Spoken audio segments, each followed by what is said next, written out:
Hello and good morning, everyone. Apologies to be a few minutes behind. We were having some technical difficulties, but we are here now for another installment of Open Book Broadcast, and I am your host, Allie, with the Right Place, Right Time. I'm an international ghostwriter, developmental editor, and book coach, and an award-winning author.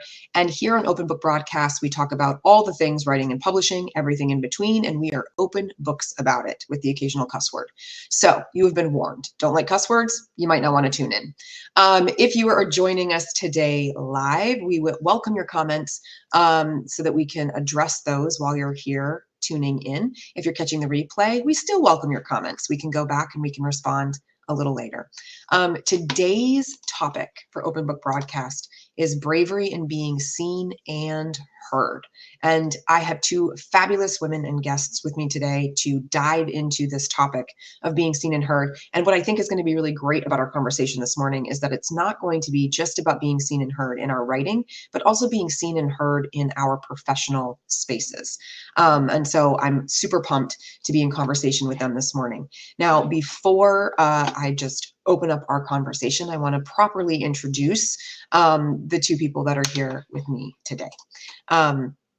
So in no order of preference or favoritism, I am introducing Jennifer Nichols first, who is a social media confidence coach specializing in helping business owners take the what the fuck out of social media platforms while using their voice to attract their ideal clients. As an introvert, Jennifer is no stranger to feeling unsure about social media and showing up as herself 100%, which is why she believes she can connect with other business owners, helping them to find a way to use their voice, talent, and story to rock their social media content confidently. So you can actually find Jennifer over at bloomandhustle.com and also on LinkedIn, and I'll put those pieces into the comments for you all. We also have with us Laura Krauss, is an accomplished sales professional who spent the last 25 years honing her sales and leadership skills in the hospitality, pharmaceutical, medical publishing, and software sales industries. After a shocking layoff in the tech space where she was a consistent top-performing sales rep and leader, Laura founded Ripple Effect Sales Advisory, LLC, where she provides individual virtual sales coaching. Besides one-on-one sales coaching, she expanded her leadership skills by creating and hosting an online membership community called the Layoff Cooties Couch. It's the safest seat to connect with others healing from the emotional trauma of a layoff. Now, interestingly enough, and this will be a tip for the two guests that are appearing before me, neither of them wrote anything about their books in their bios. So allow me to just say that they're both working on books. Jennifer is working on a memoir. Laura is also working on a memoir. Call it a business memoir, also motivational self-help. And Laura's book comes out very soon, and Jennifer has been working on her manuscript. So they're going to tell us about their books today, even if you didn't hear about them in their bios. So ladies, your homework is to go and update your bios because you're missing a vital asset. All right, let's bring them into conversation today. Laura and Jennifer, welcome to Open Book Broadcast. I'm excited to have you here. Thank you. Excited to be here. I am so happy we're here. Laura, I'm glad we're in good company and we both screw up together the same way. Absolutely. Stars aligned on this one. Oh my gosh. So what I want to start with is, who are you when the door to the office gets shut at the end of the day? Like, who are you really? Like, we just got all the formal stuff, like what you do for work and like all your genius and whatever, but like, what's your quirks? What's your faults? Like, what's the things that people don't know about you? You know, like I like to try to match my underwear with my outfit. Like, you know, that's who I really am at the end of the day. So who are you really? Yeah, Jennifer, kick us off. All right, girls, you keep making me go first. This is going to be a thing. So I am a coffee drinking, wine loving, Hat wearing, complete. Absolutely, I match my hats to my outfit. Underwear, who cares? But I am just a free spirit. Like, I love to be at home only because I love what I've created in my home. Like, I love my garden. I love my outdoor space. Someday I'm going to be retired and be an old lady that watches birds. So I'm building up to that. I'm going to that direction. Okay. I'm just chill. I just really, it's seeking things that make me happy and keeping life about as goofy and simple as possible at the same time. Yeah. Oh, goofy and simple. Love it. I can think of a few things that, Laura, you are really, but I'll see if they come up when you talk. If not, I'm just going to say them. All right, here we go. So I'll give you a fun one. On my LinkedIn headline, it says, "I am a lover of God, charcuterie, and Legos." And I put that on there, but just to kind of humanize things a little bit, right? I would say when it comes down to it, I'm just as vulnerable and authentic at home as I am in the workplace. Who I am there is who I am behind the scenes everywhere else. I am just vulnerably myself. For some people, that might be a little bit too much and feel like oversharing, but I think vulnerability is extremely subjective. I can usually find a joke in anything. I can be very sarcastic, but then also I like to say that I listen with my eyes. And I intently really, really enjoy getting to know other people, what makes them tick, what motivates them, what inspires them. And I think if there's a way that I can help bring some levity into their day, then that was a good interaction. So we'll see. Allie, how did I do on that one? You did great. I was definitely going to talk about Legos and charcuterie. Because those were a couple of the things that we connected on early on, like even before we were really engaged working together. It was like, oh yeah, these are my people because of Legos and charcuterie. And Jennifer was definitely like hats, swearing, coffee, like, you know, I think what is so awesome about the work that I get to do is that I get to pick the people that I work with and they get to pick me. And it's definitely on the human side of things where we connect, and that's where the best work is done. Like, even though I have my zone of genius, like it wouldn't matter like I didn't work with people that like I genuinely liked, right? And genuinely got along with and had something in common with. So today, you know, we're talking about bravery and being seen and heard, and basically helping others to feel visible, right? By standing up and being the people that are willing to be visible first, right? Like when we step into our own power of saying, I will be seen and I will be heard, we give permission to other people, right, to do the same thing. So obviously, I know what the two of you are working on for books and also about your businesses. So it's not by accident that you're here for today's topic. I've intentionally invited you to be a part of our conversation. So what I want to ask you each to share with our audience is, in what ways do you feel you're serving others to feel more visible and more heard? And that can be through your business, that can be through your book. We're obviously going to talk about your books here in a second, but like, how are you here creating space for others to feel seen and heard? I'll go first, Jennifer. I won't throw you in the spotlight again. You're the best. So I love this question because I always felt like I had a book in me, but I never knew what it was for. And sometimes I think the topics just find you just through life, right? So my book is called The Layoff Cooties. It's them, not you. And it's about, let's face it, a taboo topic, layoffs. A lot of times when people are laid off, they're made to feel less than.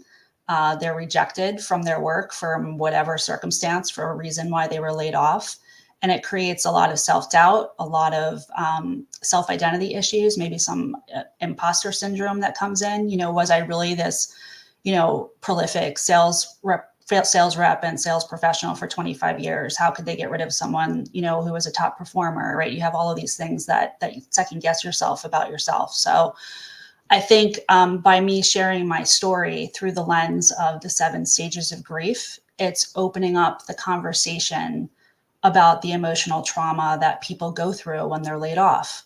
People tend to focus on the financial aspects of losing their job. And I get it, right? It's important to be able to pay your bills and your mortgage and take care of your kids and all that good stuff. But I think a lot of people don't give themselves the grace and the time to really focus in on the fact that they lost a lot more than their paycheck. They lost a piece of themselves along the way. And so I'm just trying to open up the conversation around that emotional grief and that emotional trauma, and allowing people to feel safe in that space, to be able to recognize that they're completely human. It's a completely normal feeling, and that there is support out there for them if they're willing to go find it.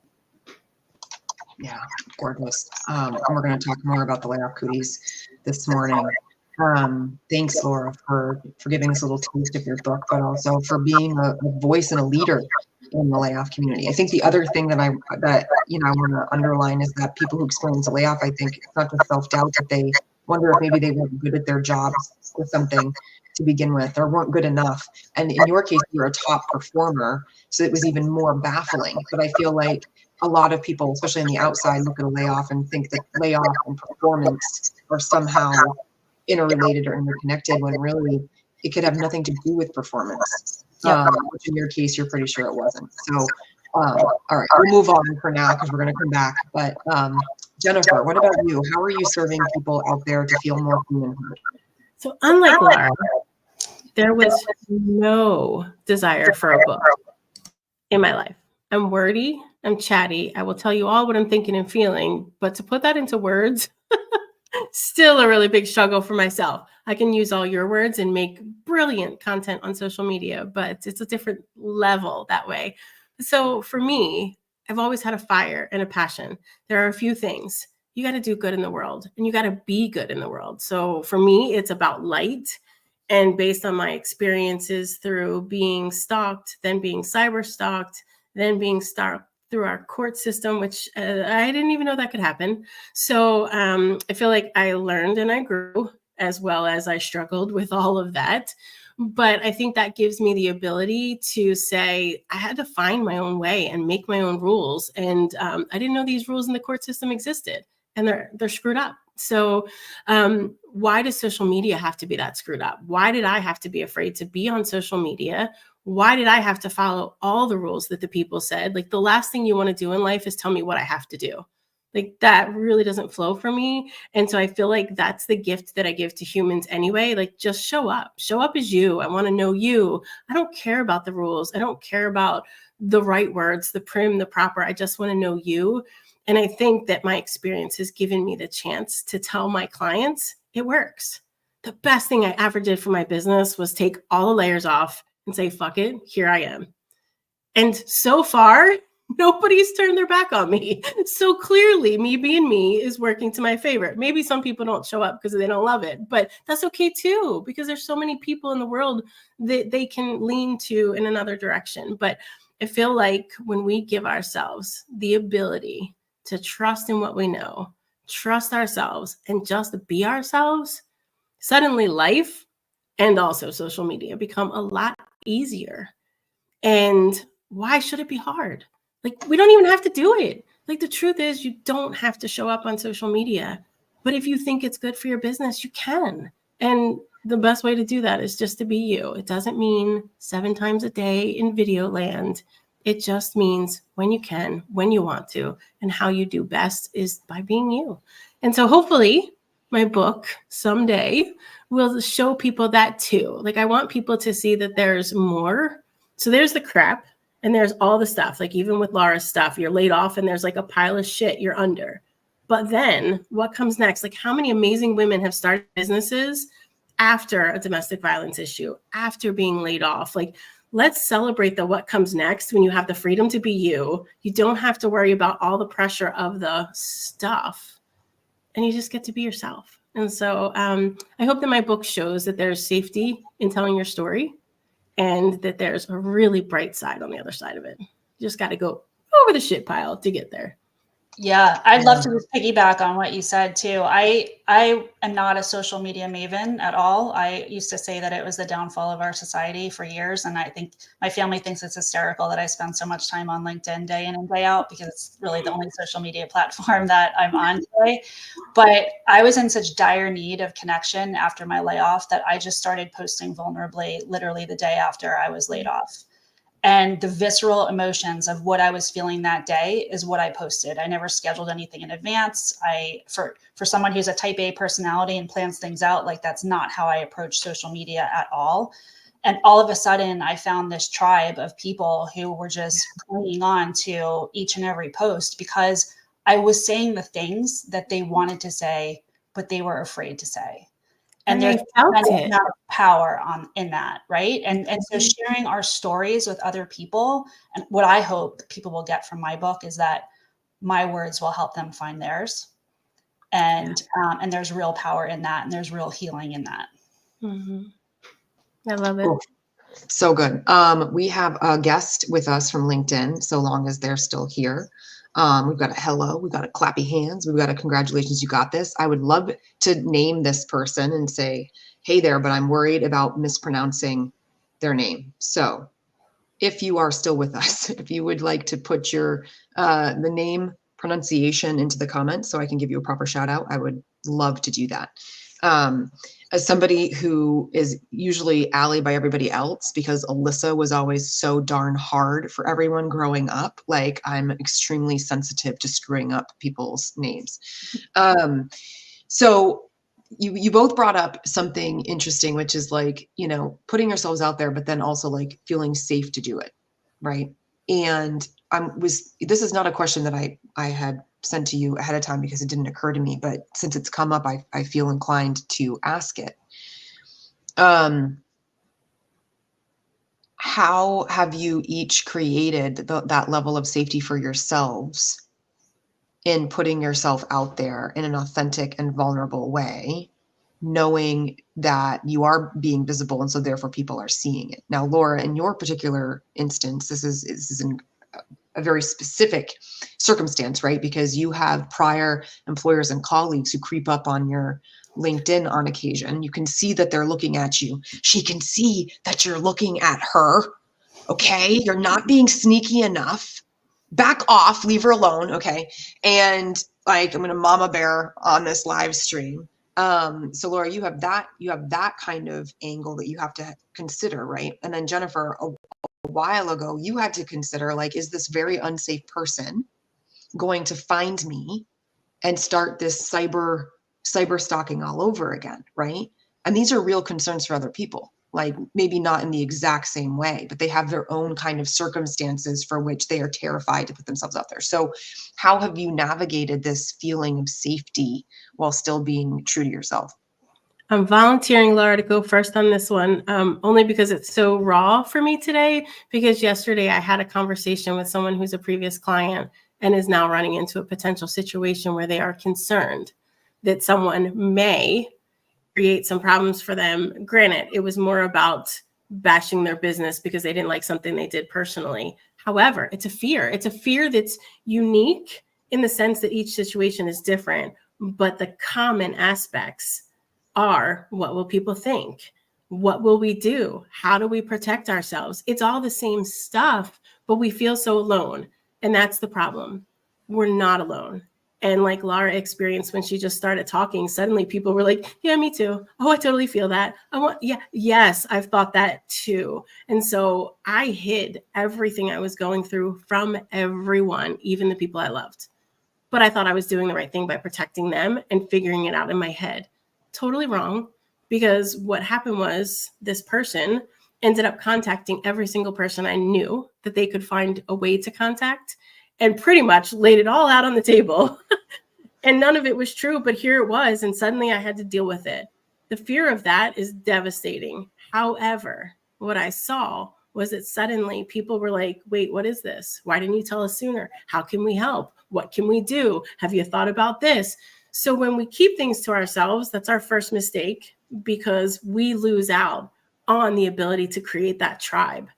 And there are people who just are drawn to us. There is energy on social media, whether we believe it or not. I've seen it in many examples. So when you can tell your story and you can find a way to protect yourself to the best of your ability and know that it's not foolproof, but also when you have people backing you, those scary things are less scary. When you have people who are going to see your stuff on social media and say, hey, did you just see this crappy comment? You need to get it down. Then you know right away, because they're there. They've got your back. Or when you see people cheering you on when you're like, oh, this was not easy. I'm petrified to put this book out there when it comes out. But the truth of the matter is, I know I don't have anything to worry about. So it's my own head, which is where most often we get lost. We get lost in our heads. But the truth is, create the tribe, tell the story, let the people be your support, and they create a safety net. So if you do fall or stumble, it's not complete smash your face on the concrete kind of fall. Oh, Yeah. So many good things in there. Okay, Laura.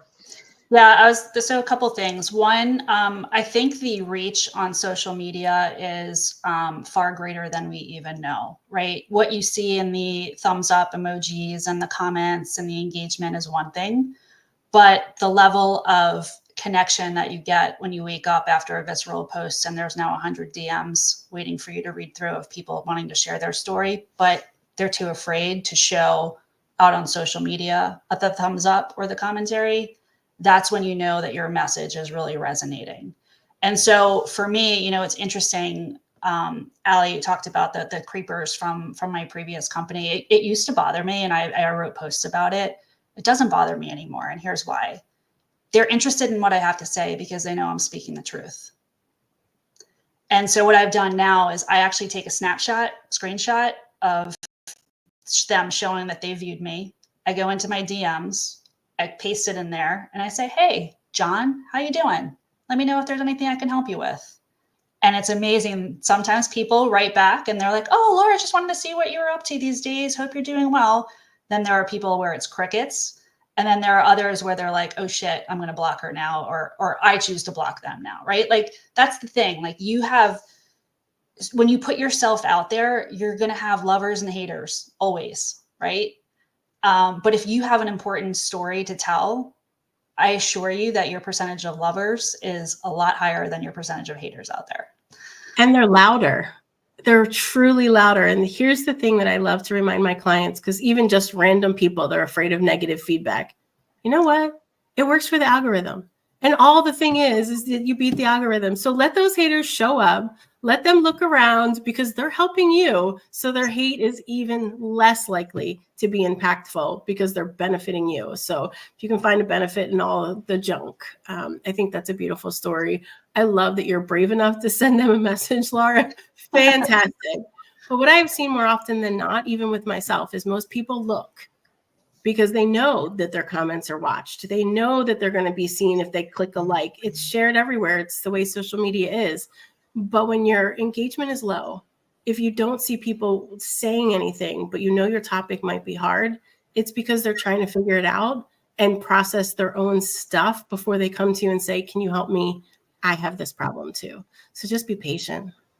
Yeah, I love when I get a message, in my DM saying, hey, Laura, I've been following you for the last 9 months. This is the first time I'm reaching out. And I have never seen that person in my followership, like in my life, right?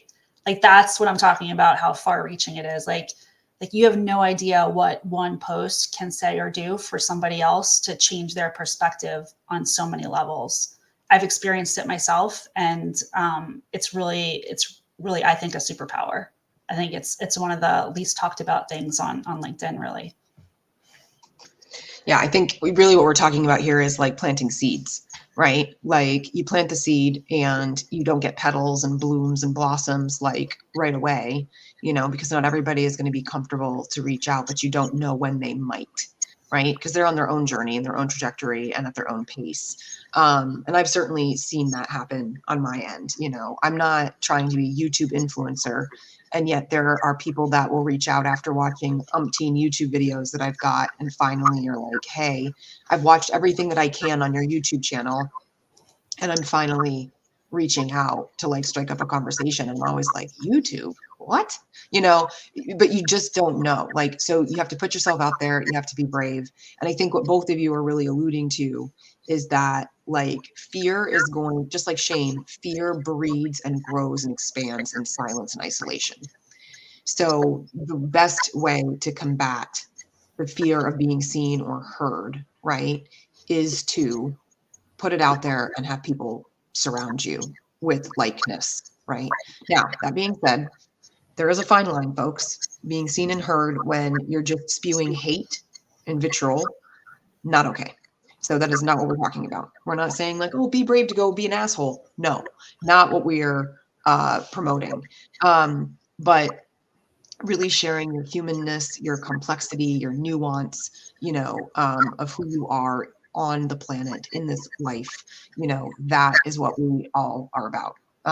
And you will have support. There will be other people who will thank you for putting yourself out there. Ironically, because naturally we've answered pretty much all of the questions that I had planned for today. So let's just talk for a moment as we're wrapping up about where to expect to see you talking about your books. Now, Laura, LinkedIn is your jam. I put your LinkedIn thing in the comments. I realize now I've had this banner up here this entire time and I never switched it over to Jennifer. Apologies. I will switch it over now, even though we're talking about Laura. But your comments are in your LinkedIn. Your LinkedIn links are in the comments for people to find you.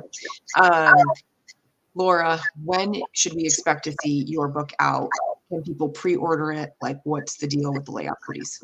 Yeah, so I've actually been talking about my book before I even started writing it, which has been really cool, right? And I think that's one of the things that everybody always recommends, right? Start marketing your book before it's out there. And I think if there's one thing that I've done really well is just that. I had my title ready to go before I even started working with Allie in March. For me, it was really important for me to have my book published on or before the 1-year anniversary of my layoff date, which is November 29th. So we're quickly approaching that. My book will be available for purchase on Amazon and through Ingram Books, Ingram Sparks Network, through all your retail chains by November 5th. And I am also offering a signed copy of my book if folks want to go to my website, rippleeffectsales.com. And I'll be happy to send you a signed copy of my book. I literally just pushed the button to get the author's copy proof this week. So I should be getting that on Thursday. So I'm excited for that.